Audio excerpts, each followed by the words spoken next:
नमस्कार साथियों, flagship scheme की जो अपनी सीरीज चल रही थी उसको आज कंटिन्यू करते हुए आज डिस्कस करेंगे एमएसएमई जो सेक्टर है अपना एमएसएमई उद्योग के बारे में। एमएसएमई उद्योग क्या होता है, इसकी डेफिनेशन क्या होती है, इसके लिए स्कीम्स क्या हैं, उसके बारे में अपन डिस्कस करते हैं। पहले अपन इसकी डेफिनेशन पता लगा लेते हैं कि भाई डेफिनेशन के according micro, small and medium, किन उद्योगों को माइक्रो, स्मॉल और मीडियम कहेंगे। इसके देखो दो पैरामीटर्स हैं, पहला है इन्वेस्टमेंट और दूसरा है टर्नओवर, एनुअल टर्नओवर, जो साल में पूरा टर्नओवर हुआ है वो, और इन्वेस्टमेंट कितना हुआ है।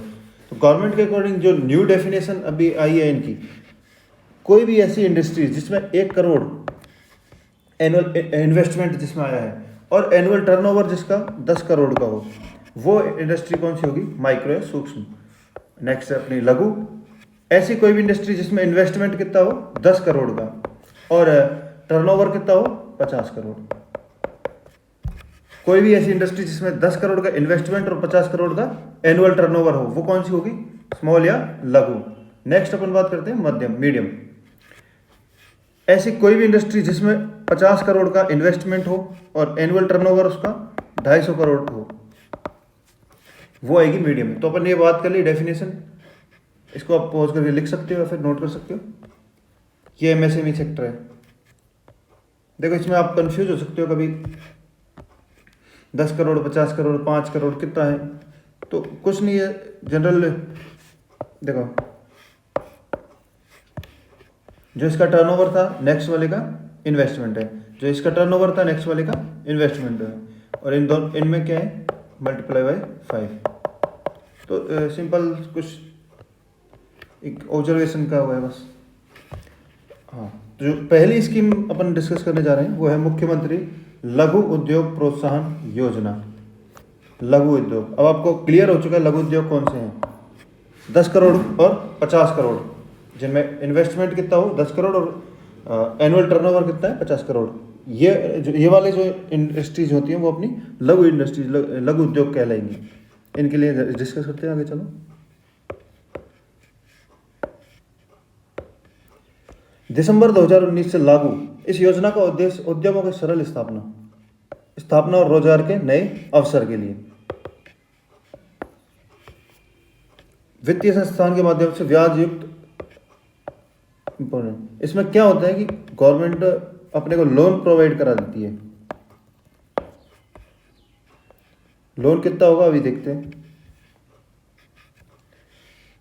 नए उद्यमों की स्थापना, पूर्व स्थापित उद्यमों के विस्तार, विविधीकरण, आधुनिकीकरण हेतु वित्तीय संस्थानों के माध्यम से 10 करोड़ रुपए तक के ऋण पर 5 से 8% ब्याज का अनुदान। ठीक है, देखो इसमें एक ही कैटेगरी दी गई है, बाकी होता क्या है, इसमें 25 लाख रुपए से और 10 करोड़ तक का अपने को लोन मिलता है।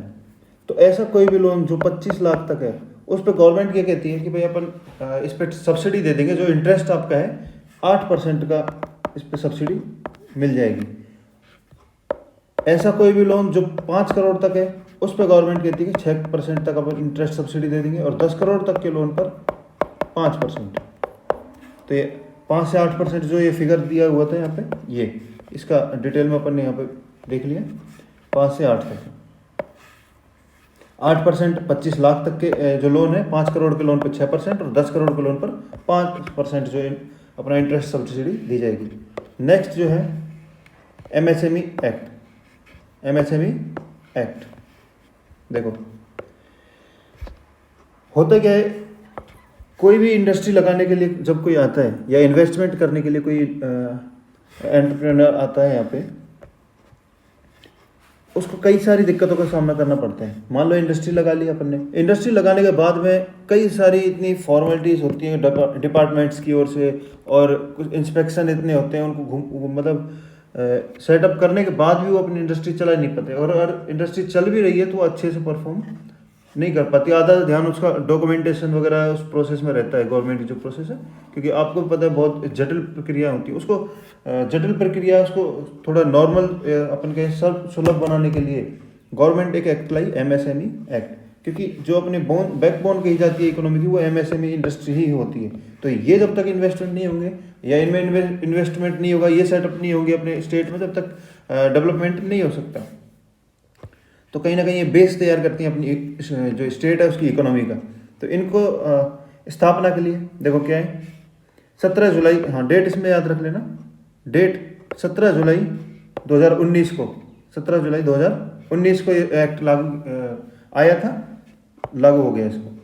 इसके तहत उद्यमी को 3 वर्ष तक राजस्थान के, जो मैंने बताया था कि इंडस्ट्री लगने के बाद में काफ़ी सारे इंस्पेक्शन होते हैं और डॉक्यूमेंटेशन की प्रक्रिया होती है।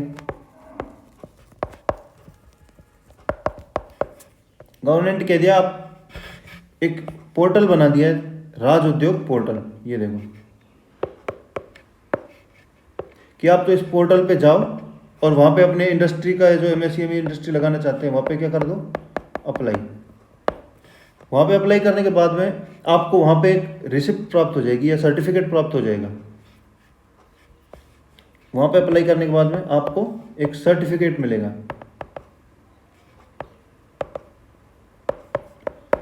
उस सर्टिफिकेट के बेस पे आप अपनी इंडस्ट्री वगैरह सेटअप करो और ये जो प्रमाण पत्र है, और आपको आगामी जो 3 साल है आप कुछ मत करो, अपनी इंडस्ट्री सेटअप करो। आगामी 3 साल तक आपको ना कोई डॉक्यूमेंटेशन करना, ना कोई इंस्पेक्शन आपके होगा, आप टेंशन फ्री होके करो। तो इससे जो इन्वेस्टर्स होते हैं उनको एक मोटिवेशन मिलता है और वो अपने एमएसएमई जो सेक्टर है, एमएसएमई सेक्टर में इन्वेस्टमेंट करने के लिए आगे आते हैं।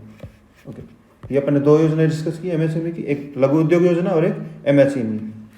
उसमें लोन पर इंटरेस्ट सब्सिडी दी जाती है और इसमें 3 वर्ष तक जो अपने डॉक्यूमेंटेशन इंस्पेक्शन वगैरह शूट कर दी जाती है उद्योग पोर्टल पर। अगला है सूचना प्रौद्योगिकी संचार विभाग। हाँ, इसका जो अपन ने बात की एमएसएमई उद्योग डिपार्टमेंट की मंत्री कौन है अभी, शकुंतला रावत। ओके, सूचना प्रौद्योगिकी एवं संचार विभाग, जन सूचना portal, very very very important. देखो इसका बेसिक जो थीम क्या है वो समझ लो पहले। हम कहीं भी सरकारी जो डिपार्टमेंट्स वगैरह होते हैं, हम कहीं जाते हैं, हमें हर जगह स्कूल्स में या कहीं कोई डिपार्टमेंट में जाते हैं, एक नोटिस बोर्ड में लगता है ऑफिस में। नोटिस बोर्ड पे जो कुछ वर्तमान में योजनाएं संचालित हैं वो सब की डिटेल्स दी हुई होती है वहाँ पे।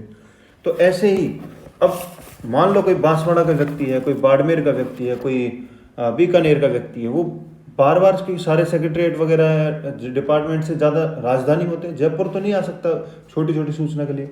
लाइक आरटीआई अपने एक्ट जैसे है उसमें भी जानकारी ले सकते हैं जो अपन है, पर उसकी एक अलग प्रक्रिया है, पूरी प्रोसेस। जैसे आरटीआई में अपन को एक फॉर्म भरना पड़ता है, उसमें भी फिर एक लिमिट होती है, टाइम लिमिट वगैरह।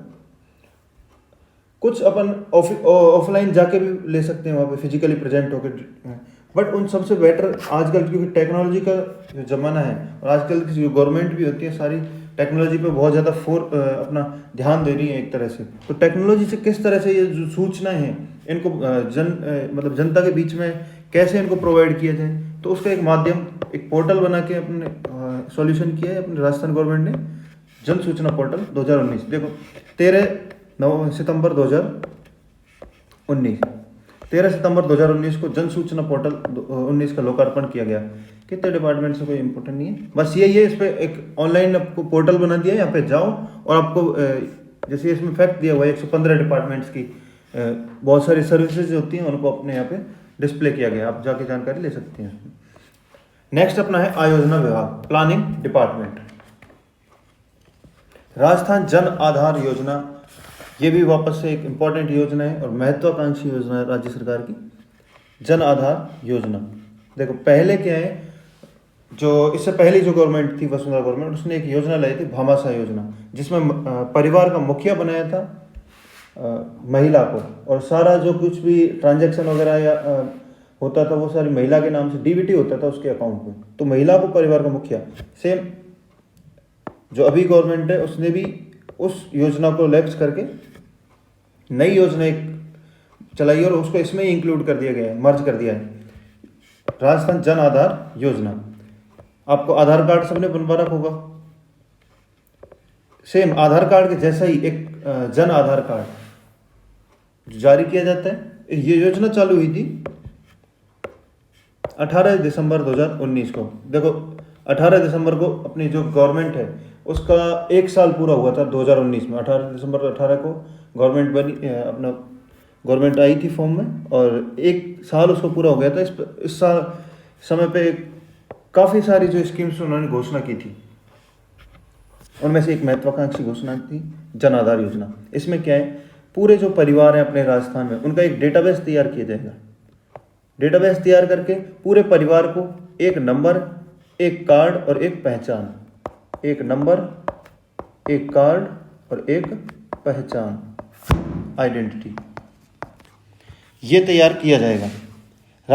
इसमें इंपॉर्टेंट क्या, परिवार का जो अपने संख्या होगी, परिवार संख्या, वो 10 अंक की होगी, और जो व्यक्तिगत आइडेंटिटी होगी वो 11 अंक का होगा।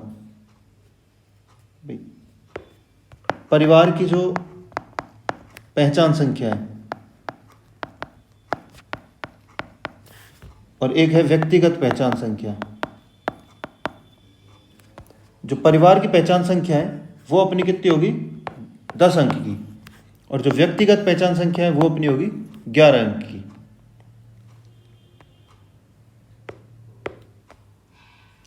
सभी जन कल्याण योजनाओं को सेवा से आधार कार्ड से हस्तांतरित, डीबीटी इस योजना के तहत दिया जाएगा, क्योंकि महिला इसमें जो परिवार की मुखिया बना दी गई। राजस्थान शीघ्र ही ये अंत्योदय और एनएफएसए के अकॉर्डिंग जो अपने राशन वगैरह मिलता है उसमें भी इस दस्तावेज को मान्यता देने वाली है। अपन नेक्स्ट बात करते हैं ऊर्जा डिपार्टमेंट। ऊर्जा डिपार्टमेंट देखो, ऊर्जा अपना मंत्री हैं भंवर सिंह भाटी,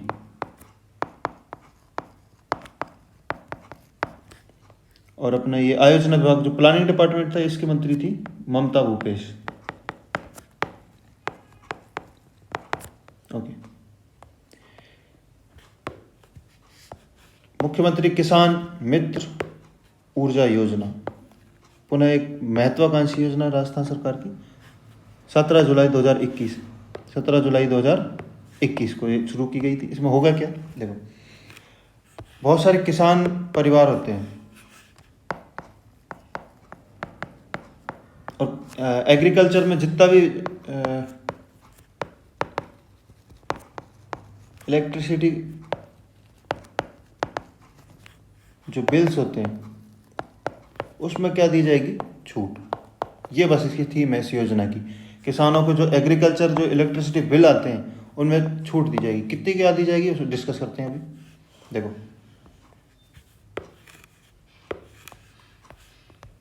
1,000 पर मंथ और 12,000 अधिकतम अनुदान राशि प्रतिवर्ष। देखो पर मंथ कितनी छूट दी जाएगी, 1,000, और एनुअली 12,000, ये मैक्सिमम है।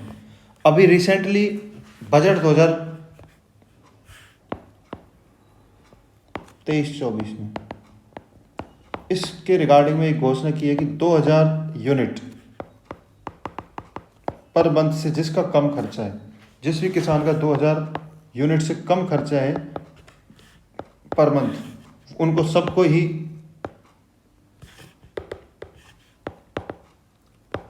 जो है ये फ्री में, ये जो बिल है पूरे उन पे 100% निःशुल्क होंगे।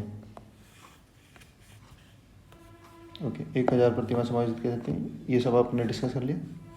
हाँ, एक इम्पॉर्टेंट फैक्ट इसमें यह आता है, जो इसका लाभ योजना का मई 2021 से मिलना आरंभ हुआ था, क्योंकि 17 जुलाई को ये चालू हुई थी और बैकडेट में जाके इसका लाभ मिलना चालू हुआ था। ये चीज़ ध्यान रखने ना। उच्च शिक्षा विभाग, वही सबसे पहले मिनिस्टर राजेंद्र यादव। कालीबाई भील मेधावी छात्रा योजना, स्कूटी योजना।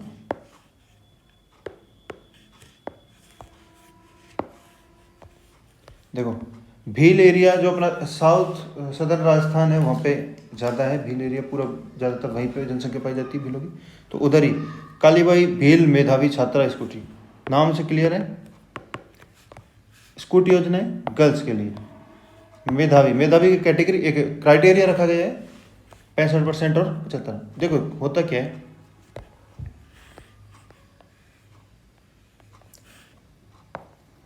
अपने RBSE राजस्थान बोर्ड है जो, और CBSE, इसमें क्राइटेरिया रखा गया है कि RBSE में कोई अगर बच्ची 65% ला रही है 12th में। और CBSE में अगर 75, ये मिनिमम मार्क्स है। अगर कोई 75 और 65, 75 CBSE में और RBSE में 65 है, और राजस्थान के अंदर, ऐसे नहीं बाहर कोई अदर स्टेट की नहीं, राजस्थान की स्टेट है, और ये 12th क्लास में है और वो ग्रेजुएशन में एडमिशन लेती है और रेगुलर जाती है, तो उसको जाने में मान लो कहीं दिक्कत होती है, उन सब के लिए क्या है, जो ये मेधावी छात्राएं हैं उनके लिए गवर्नमेंट क्या प्रोवाइड करेगी, स्कूटी प्रोवाइड करेगी। देखो डिस्कस करते हैं। हाँ, इसमें कैटेगरी कौन कौन सी है वो इम्पोर्टेंट है। देखो SC, ST, OBC, general, minority और अपना EWS, ये जो अपनी कैटेगरीज हैं, देखो SC, ST, OBC, general, EWS, minority, इनकी जो कैटेगरी की जो छात्राएं हैं, ऐसी छात्राएं जो 65 BSER और 75 CBSE में लाए, उनको क्या देंगे, स्कूटी। कितनी स्कूटी देंगे, ये देखो अब तक 20,000 स्कूटी मिलती थी, बट अभी के 2023-24 का जो बजट आया है उसमें इन स्कूटीज की संख्या बढ़ाकर 30,000 कर दी गई है। ध्यान देने वाली, ये इसका समराइज था, ये आगे परसेंटेज वगैरह लिखी गई है, ठीक है। नेक्स्ट अपना है देवनारायण छात्रा स्कूटी योजना, ठीक है। राज्य में अति पिछड़े, जो ये क्या है, जो MBC वर्ग, इसमें ऊपर वाली जो आपने पढ़ी थी अभी, कालीबाई भील मेधावी योजना, इसमें क्या है, सारी कैटेगरी आ गई थी, एक कैटेगरी MBC रह गई थी। MBC के लिए अलग से ये देवनारायण योजना है। तो MBC कैटेगरी की जो है वर्ग, उसकी जो छात्राएं 12th में, या देखो ऊपर मैंने बताया था 65 और 75, यहाँ पे है 12th में 50% होनी चाहिए, CBSE हो या RBSE, दोनों के लिए कितने होने चाहिए, 50%। तो अगर ऐसी कोई छात्राएं जो 12th पास कर चुकी हैं विद मिनिमम 50% और कॉलेज में एडमिशन ले चुकी हैं, उन सबको क्या होगा, स्कूटी देगी राज्य सरकार, ठीक है। सबको नहीं, सॉरी, ओके, यहाँ पे करेक्ट कर देता हूँ। जो पात्र हैं, पहले यहाँ पे संख्या कितनी है, पहले 1000 थी, 1000 स्कूटी थी, बाद में बढ़ा के इसको 1500 स्कूटी कर दी है, ठीक है। जो ये अपने इस बार के बजट में 1500 स्कूटी कर दी है, वहाँ पे पहले 20,000 दी जाती थी और अब बढ़ा के 30,000 कर दी है। ओके, ये सारी डिटेल दे रखी, 50% है 12th में, 1500 स्कूटी दिए जाने का प्रावधान है। स्वायत्त शासन विभाग, आपने सब सुन ही लिया होगा, ये सब तो इंदिरा रसोई योजना के बारे में आपने सबने सुना होगा, पढ़ा होगा कहीं ना कहीं। देखो, कोई भी भूखा नहीं सोए, राज्य सरकार ने कि भाई कोई बहुत सारे ऐसे स्ट्रीट वेंडर्स वगैरह होते हैं, या फिर अपन कहें फुटपाथ पे सोने वाले, भीख मांगने वाले, या अपन कहें इकोनॉमिकली जो वीकर होते हैं, बहुत सारे लोग ऐसे होते हैं कि भाई खाने के अभाव में भूखे सोना पड़ता है, उनको फुटपाथ पे सोते रहते हैं। तो स्टेट गवर्नमेंट ने एक टारगेट लिया है कि कोई भी भूखा नहीं सोए। उस टारगेट को पूरा करने में जो महत्वपूर्ण क्या कहें स्टेप कह सकते हैं, कदम कह सकते हैं, वो है इंदिरा रसोई योजना। पहले एक अन्नपूर्णा योजना चल रही थी, उसको इसमें मर्ज करके एक न्यू योजना इस बार ये अपनी अभी वर्तमान सरकार लाई है, इंदिरा रसोई योजना। कब चालू हुई थी, इंपॉर्टेंट, 20 अगस्त 2020। 20 अगस्त 2020 को जो अब राजीव गांधी जी के जो बर्थ एनिवर्सरी है उस पर इसको योजना को चलाया गया था। 213 नगरीय निकायों में चलाया गया था और 358 रसोइयाँ इनिशियली जो ये चलाई गई थी, 213 नगरीय निकायों में चलाई गई थी और 358 रसोइयाँ थी। इसमें क्या कुछ खर्चा आता है भाई, हमें कितना रुपए पे करने पड़ेंगे। देखो गवर्नमेंट ने कहा है कि इसमें थाली, जो एक थाली है वो 20 रुपए की पड़ती है, तो 12 रुपए तो हम दे देंगे और 8 रुपए आपको, मतलब जो उपभोक्ता है उसको कितने देने हैं, 8 रुपए, और 12 रुपए कौन देती है, गवर्नमेंट, स्टेट गवर्नमेंट। यहाँ पे अपडेट करने की बाद इस बार बजट 2023-24 में इस जो थाली है इसकी रुपये जो प्राइस था 20 रुपये था, अब इसको बढ़ाकर कर दिया है 25 रुपये। तो क्या अब 5 रुपये जो बढ़ाए हैं, कितने बढ़ाए? 5 रुपये। तो क्या इस अब जो उपभोक्ता 8 रुपये देता था अब 13 रुपये देने पड़ेंगे? नहीं। अब स्टेट गवर्नमेंट क्या है कि बाकी जो आप 8 रुपये दे रहे थे आपको अभी भी 8 ही रुपये देने, जो ये 5 रुपये बढ़ेंगे ये हम सहन करेंगे। तो ये कौन देगा? स्टेट गवर्नमेंट देगी। ये देखो 8 रुपये में ये छोड़ो, अपना न्यू फैक्ट याद रखना, 25 रुपये हैं, 8 रुपये जो कंज्यूमर है वो देगा और 17 रुपये राज्य सरकार देगी। नेक्स्ट है इंदिरा गांधी शहरी क्रेडिट कार्ड योजना। देखो ये जो योजना चलाई गई थी, आपको ध्यान होगा कोविड के समय पे बहुत सारी ऐसी तस्वीरें आई थी सड़कों पर, मीडिया ने भी दिखाई थी काफ़ी सारी कि भाई जो अपने वर्कर्स हैं या श्रमिक वगैरह हैं जो सारे एक सिटी से दूसरी सिटी में, इंटरस्टेट माइग्रेशन बहुत ज़्यादा हुआ था उस टाइम पे। और उस माइग्रेशन में लोगों को अपना सफ़र तो किया ही था उन्होंने, बट जो अपना एक उनका सेटअप था छोटा मोटा, जो भी उनका जो रोज़गार का स्थान था वो भी दूर हो गया और उनके पास रोज़गार का साधन भी उनका ख़त्म हो गया था। ऐसे जो श्रमिक थे, मान लो राजस्थान के जो थे वो राजस्थान वापस आए, उन श्रमिकों के लिए क्या किया राजस्थान सरकार ने? एक योजना बनी कि भाई कोविड के टाइम पे ऐसे विकट समय पे उनको जेब में जब पैसा नहीं है, थोड़ा सा पैसा हम दे देंगे उनको और उससे क्या है वो अपना कुछ भी यहाँ पे रोजगार का साधन लगा सकता है। देखो कितने रुपए देंगे, देखो डिस्कस करते हैं। 2021 में चालू की गई थी। योजना का लक्ष्य था स्ट्रीट वेंडर, अनौपचारिक क्षेत्र में सेवाएं करने वाले जैसे हेयर ड्रेसर, रिक्शा वाला, कुम्हार, खाती, मोची, मिस्त्री, दर्जी आदि जो अपने आसपास में जो अपने छोटे मोटे काम करते रहते हैं वो सब। इन बेरोजगार युवाओं को क्या देंगे? आर्थिक संबल देंगे। इनका जो रोजगार था उनको पुनर्स्थापित करने के लिए योजना बनाई गई थी। योजना के माध्यम से लाभार्थी को 50,000 रुपये तक का ब्याज मुक्त ऋण देंगे। ये है इस योजना में जो मेन थीम थी इसकी, ये थी 50,000 तक का लोन देंगे। क्या इस पे ब्याज भी लगाएंगे? नहीं। ये कैसा रहेगा? ब्याज मुक्त। तो ब्याज लेके तो वो कहीं से भी ले लेते हैं भाई, वो अपने गवर्नमेंट को इसमें क्या इनिशिएट करने की ज़रूरत थी? जब उनके पास उद्योग धंधे नहीं है, अपना कुछ भी छोटा मोटा उद्योग लगाने के लिए अपना कहीं से भी ब्याज से तो कहीं से भी ले सकते थे। गवर्नमेंट क्या कहे, हम ब्याज मुक्ति 50,000 रुपये देंगे, आप अपने कोई भी रेहड़ी वगैरह कोई जो अपना चल रहा था पहले उसको लगा सकते हो। सो आई थिंक वीडियो काफ़ी लंबी हो गई होगी। खाद्य नागरिक अभी अपने, ठीक है, ये अपन नेक्स्ट वीडियो में डिस्कस कर लेंगे। थैंक यू दोस्तों।